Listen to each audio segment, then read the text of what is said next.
Hey there, welcome to the news segment from the Roll for Grip podcast. This week, we were joined by the hosts of the Hobbies and Happiness podcast and YouTube channel, Dan and Jim. So draw your opening hands and let's see what news we have to discuss for the week of November 8th, 2021. Okay, so all kinds of news to discuss. As usual, there's always one weird, big legal controversy that we, for some reason, have to discuss each week. You'd think in the board game world, it would just be like happy-go-lucky, everyone's having a good time. But more and more as of late, there are issues, lawsuits, all kinds of things hitting everybody. And in fact, it was just a couple months ago, we learned about a ransomware attack on Fantasy Flight involving their game Keyforge. And now more of that is occurring reportedly against, this time, game distributors, specifically Diamond, who is underneath the Alliance game distribution brand, who we've talked about before. They handle a lot of big publishers, and now, including working with Wizards of the Coast and Asmodee. Very big, profitable company. They also do a lot of comic book stuff. And they have experienced these ransomware attacks, which, for anyone who doesn't know, essentially they get attacked by hackers who take their data hostage and ask them to pay a price in order to get it back. And they are still working through these issues and still shipping out orders right now as best they can. They haven't been completely taken down by these attacks, but it is kind of a worrying sign to see that more and more of this is occurring, and that it seems to be hitting particularly the board game industry right now in kind of a weird way. Jim and Dan, what do you think about the ransomware attacks? I don't know if I'm sure you had heard of the Keyforge thing that was going on. So yeah, actually, is that what happened? Is that why they had to suspend Keyforge? This is an, as of now, unverified there are some pretty strong sources that came out after the fact that have led us in that direction. Yeah. That makes sense, because I remember when they made that announcement, wasn't that around the time of Gen Con when they made, I for some reason I remember around that time them talking about Keyforge and them saying they're suspending it or for whatever. And the whole talk around that time was, well, if it's Keyforge and they're saying it has something to do with your algorithm, how is your algorithm messed up? What, did you lose an algorithm? Like, what happened? Right. So that would make sense to me. That kind of makes sense. But I mean, so the biggest thing that stood out, honestly, to me is, like, I'm not very surprised, to be quite honest with you, with these ransomware attacks. The biggest thing that this points to for me is, I would hope up to this point that these companies, especially in this sector, tabletop gaming,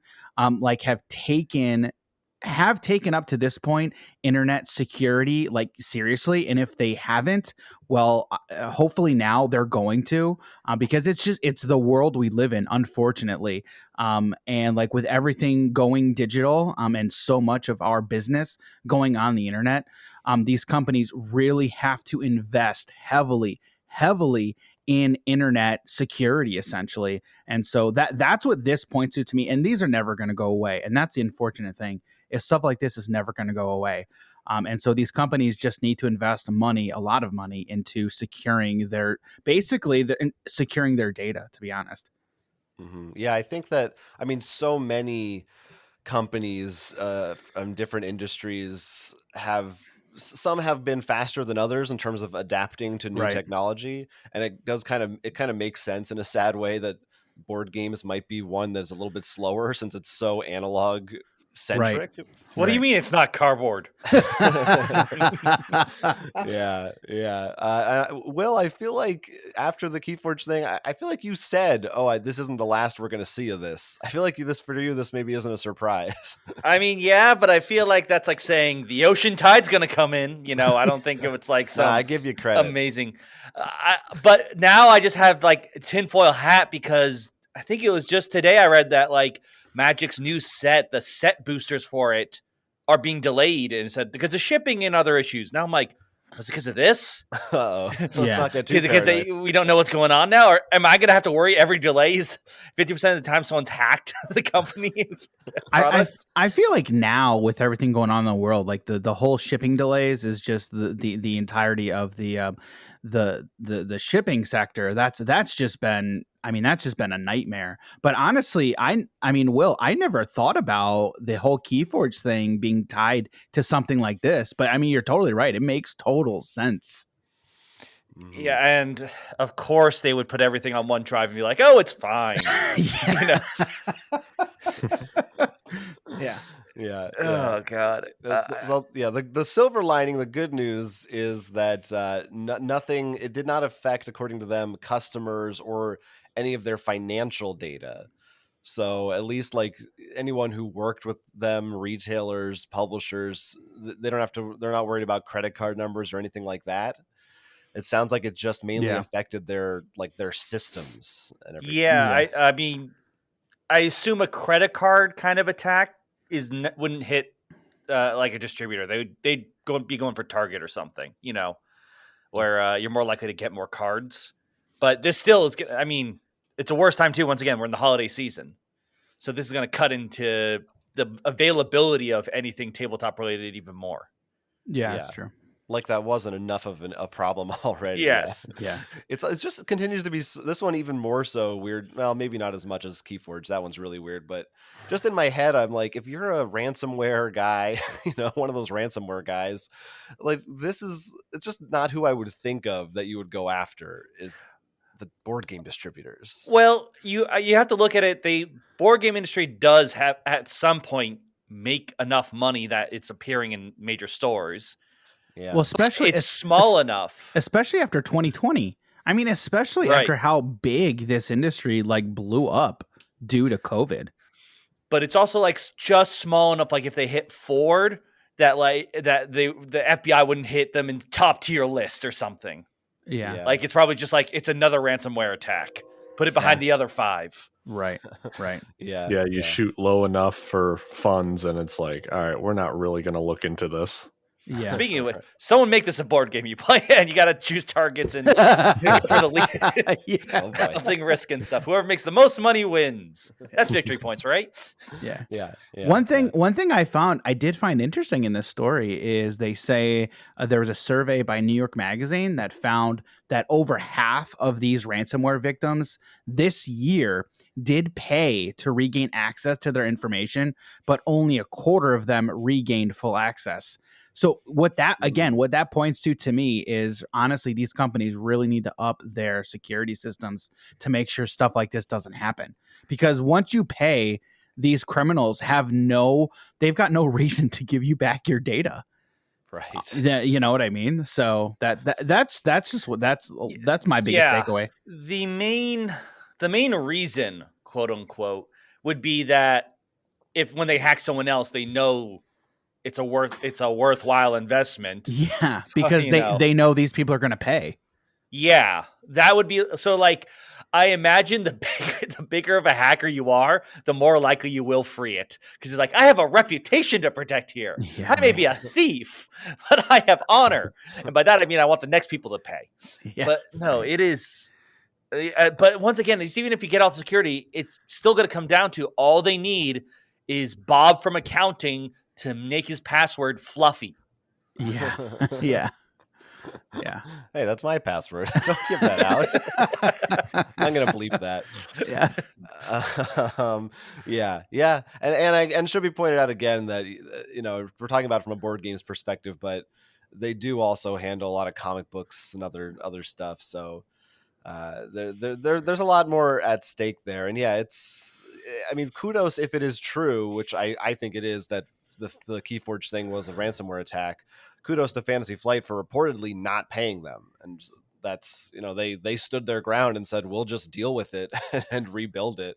Right. That's what not I wish everyone they can said afford that. to do that. I sort of wish. Well, the thing is, though, I feel like Fantasy Flight is a big enough company to where they have faith in their IT department. And they've got a relatively big IT department to where they can handle and fix whatever happened. Who know? I wouldn't know about these companies like Diamond and Alliance if their IT departments, if they've initially put up those investments in their personnel up front to know if they can even handle an attack like that. Because that's part of it too, is when these attacks happen, can they even handle it? And if you can't, it's almost like you're stuck between a rock and a hard place. It's like if we don't pay, then like we're screwed. We cannot get back this info. They feel like their only route is to pay these people and then hope they give their data back. Yeah. So Fantasy Flight to me would be a big enough company to where they've got that infrastructure in place.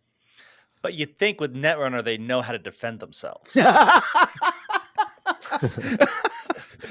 Ice. They left it completely open. They learned nothing. Well, Nice. they gave up they lost the rights to it. So they. Oh, that's why they. After there that, you they go. That was a good that's what one. they need to do. They just go back. Oh, you know what? We're not only are we going to improve our internet security, we're going to do Netrunner 2, so everyone thinks we're like really good at this stuff. Yeah. That's a good one. Or whoever did it played a whole lot of Netrunner and learned how their stuff worked. Yeah. Can you imagine if that actually like someone opens a Keyforge and all there is just one image of a card from Netrunner, like the empty funds or something? Oh my god! They learn from the best. Yeah. Yeah, it's scary. It's kind of weird. This is like the modern equivalent of the Wild West train robberies or something. This is the world we live in. Don't worry. Once we get was it Metaspace up and running? Oh, Metaverse. Metaverse. Yeah. That will totally fix everything. Oh, that's gonna be. I don't care how bad it is. Give me the cyberpunk future. I'm ready for that. Dude, It's worth they've just announced Ready Player One. I mean, come on, that's Yeah. we all know that's where it's going. Come on, Does that mean all pop culture is ending now too? We're capping it here. we're living in the 80s. It ended in the 80s already. I don't know what you're talking about. So they're up and running. We'll see if things get worse, and we'll see. Hopefully we don't hear about too many more of these, and hopefully, like you said, these companies start beefing up their security, or something happens. Otherwise, we may not be. This may not be the last time we hear about a story like this. But in more fun news this week, there were some game announcements that I thought would be a treat to discuss. Some interesting new board games. I'll kind of sum up a few of them, and then we'll see which ones maybe we're excited about or want to talk about in depth. Plaid Hat Games announced Familiar Tales, which is a new one from Jerry Hawthorne, the designer of Mice and Mystics. And it's another storybook style game, fantasy campaign sort of game along the same lines as his other titles. There's Horseless Carriage, which is about the start of the automobile industry, and this is from the publisher and designer of games like Food Chain Magnate, which is one of these ones that everybody is always really hyping up that I've never had the chance to try, but it's, I think, one of these more complicated Euro style games. There's a new entry in the Dixit franchise called Stella, which is kind of a spin-off of that Dixit party game. There's a new series of Unlock escape room games, which I think is weird because it's actually based on existing board games. We could talk about that. And then there are some new Portal games teases, mainly new expansions for some of their titles, the Detective series, Dune, and Empires of the North. Jim, I'll start with you. Is there anything from this selection that you're particularly interested in or you think is going to be kind of exciting to follow? From that list, I don't really know anything about. Are you did you play any of the Mice and Mystics stuff, or are you an escape room guy at all? No. Perfect. I picked the right. Don't pick me. So Jim's like that kid in school with his head down. God, don't pick me, please. But do you love horseless carriages, Jim? Who was the developer for that Dune and then the North game? Portal games. Portal? That's right. Yeah. Okay. When you said Portal, I was like, oh man, they're making a Portal 3 for like 360. That's instantly what came to my head. But I'm like, no, we're not talking about video games. I'd love to talk about the possibilities of Portal 3 with you at some point. Yeah. But why don't maybe we'll get the conversation started. You'll find a way in. Dan, what about you? I got a notification. I think it was yesterday about Familiar Tales from Plaid Hat. I'm a big fan of Plaid Hat games. And so I was looking into Familiar Tales. And Familiar Tales looks pretty interesting. I do like how it seems like Plaid Hat is doing a lot with these. I don't know if it's an app driven game, but it's more like they have an app to help you go along with the game. One of the things I like about a lot of Plaid Hat stuff is those books, that help go through like the narrative of the story. Plaid Hat stuff is just really high quality that I've noticed. And it looks cool. Like the game itself, I don't know if it would be up my alley, but I feel like anytime I sit down and play it, I'm like, okay, no, this is actually really cool. So Familiar Tales, for me at least, looks pretty interesting. Yeah, we are definitely, Will and I know, are fans of the storybook thing, or I don't know, storybook is the name of this system, but even like in Jaws of the Lion. Yeah, book. I was gonna say, taking advantage, instead of having a bunch of map tiles, they have to be like, all right, what's the order? You just flip a page. Yeah. It's so nice, and just thank God, that's all I need to do. And you have the rules and the monsters, a little flavor on the side. And I mean, combined with all the art and everything, and obviously coming from Plaid Hat, which we already know does a great job in this. This is super excited for that. Of course, I'm a big fan of Dixit, so the Stella thing sounds really cool to me. So here's my question with Dixit. Are they flying stingrays? What in the world is on that box? Yes, they are flying stingrays. I mean, the whole thing is Dixit in general. It's very abstract art, I guess you could say. Okay. And I feel like a classic. It's like maybe absurdist is the better. Yeah. I don't know. It's not abstract, but it's not. It's unrealistic. Dreamlike. It's fantastical. Yeah. And of course, putting marine animals flying is a classic of that. So that one is weird to me because it's like the Dixit universe. I'm like, oh, I didn't know this was a universe, but it's unclear to me how different it sounds like in this version. In original Dixit, players come up with their own prompts, and in this one, you draw a card that gives you a prompt.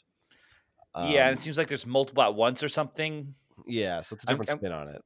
I feel Dixit universe just means you can use the Dixit cards. Like you'll have your Dixit library of cards and just be like, what game can we play with them? It's almost like they're going to make it like having a 52 deck of cards. You don't think it just means we wanted to put Dixit on the box because we think it'll sell a little more if we call it that? Well, I think that, and also if you look at the picture, the cards literally say Dixit on the back. Yeah, that is true. Like I think it's just going to be. Yeah, you're right. There it is. I see it.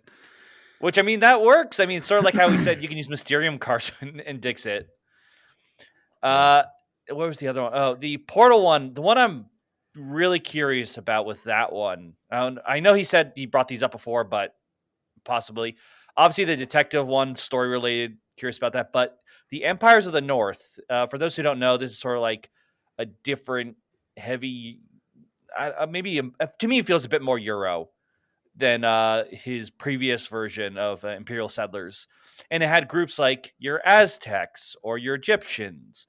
But the one he talks about is the undead. Yeah. It says like this will imply future. So are we going to start getting like weirder groups in there? Are we going to start seeing like dragons, goblins, kobolds or something like that?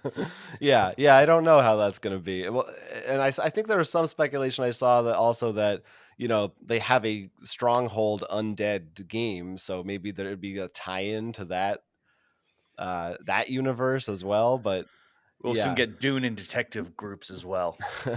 Yeah, which is fine. That could be fun. Oh, I wouldn't complain.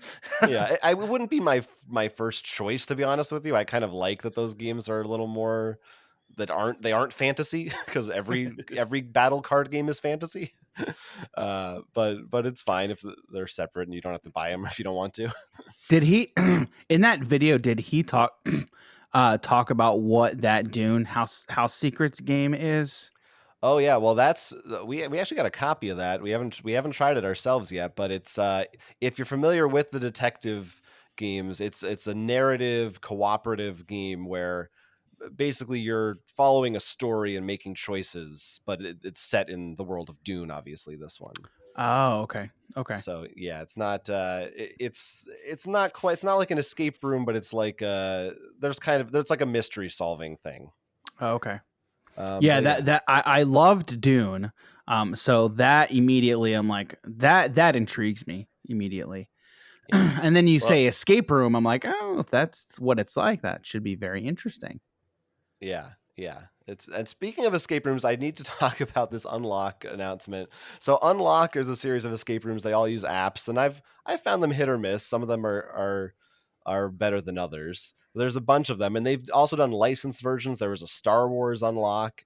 Now they've announced Unlock Board Games Edition, or it's called Unlock Game Adventures. This one has 3 different escape rooms, so one-time experiences. One is based on Ticket to Ride. One is based on Pandemic, and one is based on Mysterium. So they're really cannibalizing their own IPs Their here. own IPs. Which is smart, I suppose. We're seeing more of this, especially from Asmodee, I think, where they're realizing like, oh, there should be a Pandemic book, or or like, why not? We have the rights to this. Let's make some more money off it. It's funny. I just find it like weird and funny, but I do have to mention that first comment in the BGG thread. The next step would be an unlock game about an unlock game. Unlockception. Yeah. Just the exhibit. You're playing as yourself playing it. There you go. Actually, isn't that pretty much? Arguably, that's actually the initiative. The initiative. Yeah. Thank you. Yeah. You're playing as people playing a game, and weird things are happening. Jumanji Unlock. Yeah, that's basically what's going to happen next. But of this list, I think Familiar Tales is definitely the one I'm most excited for. I think that one sounds pretty interesting. You have reached the end of the video, but before you go, don't forget to hit that like and subscribe, and maybe try to help us out on Patreon if you can. If you want to hear more from us, we've also got a podcast. This is released weekly, and there'll be links down below for wherever you want to listen to podcasts.